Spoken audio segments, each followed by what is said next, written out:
कर रही है और इस मामले में जल्दी मुझे लगता है रिजल्ट आना चाहिए।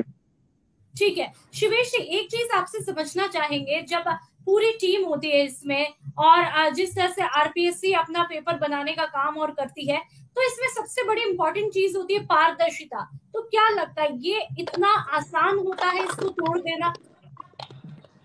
जी।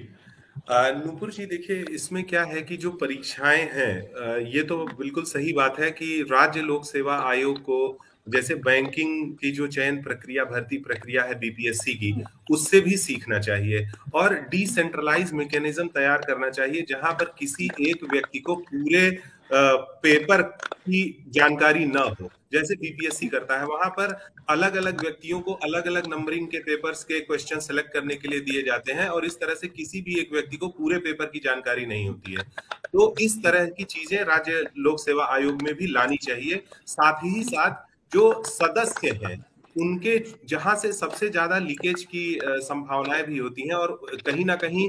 चूंकि वह राज्य सरकारों के इन्फ्लुएंस से आते हैं आयोग में, इसीलिए उनका डोमिनेंस भी बहुत ज्यादा होता है। तो एक ऐसा मैकेनिज्म होना चाहिए जिससे कि उनकी शक्तियों को सीमित किया जा सके और इस प्रकार की जो समस्याएं आ रही हैं वो ना आए। साथ ही साथ एक और चीज इंश्योर करनी चाहिए कि यदि हम इस पैटर्न को और पारदर्शी बनाए जाने के लिए उनको जिम्मेदार भी बनाया जाए। जैसे जो लोग एकेडमिक्स के हैं, आईएएस और आईपीएस इस चीज को हल नहीं कर पाएंगे क्योंकि लोक सेवा आयोग के जो सदस्य होते हैं वो शिक्षा क्षेत्र से होते हैं और वो अपने अनुभवों से एनरिच करते हैं आयोग को कि राज्य स्तर पर किन चीजों की आवश्यकता है। तो मैं ये मानता हूं कि इस प्रकार की एक कमेटी होनी चाहिए जो इस पर संगठित रूप से कार्य करे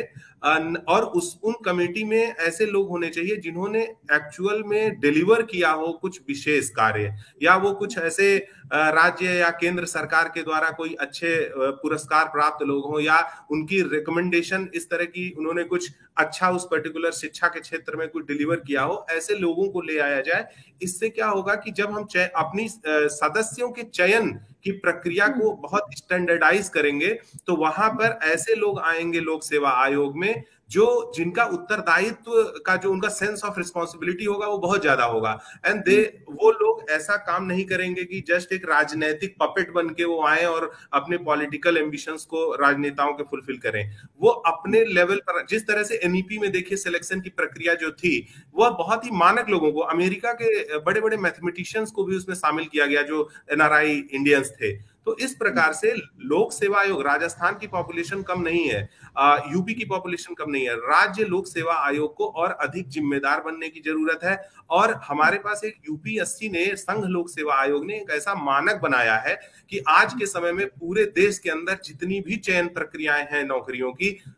यूपीएससी के अलावा हर जगह पर समस्याएं हैं। तो कहीं ना कहीं जो एक शुचिता का मानदंड यूपीएससी के द्वारा बनाया गया है उसके नकल करते हुए अन्य राज्यों को भी इसका एक मानक बनाना चाहिए और उससे न केवल स्टूडेंट्स का एक साल, अगर आप इसको कॉन्सिक्वेंशियल लॉसेस देखें, जिन जिन बच्चों का भविष्य खराब हुआ है उनके परिवार का भी भविष्य खराब हुआ है, आप इसको इस तरह से देखें तो यह एक छोटी बात नहीं है, आप पूरी जनरेशन खराब हो रही है। इसलिए यह बहुत महत्वपूर्ण विषय है और ये बहुत ही सरकारों को बहुत ही मुख्य रूप से इसको सोचना चाहिए। और मैं मानता हूं सारे राज्य आयोगों, लोक सेवा आयोगों को मिलकर और केंद्र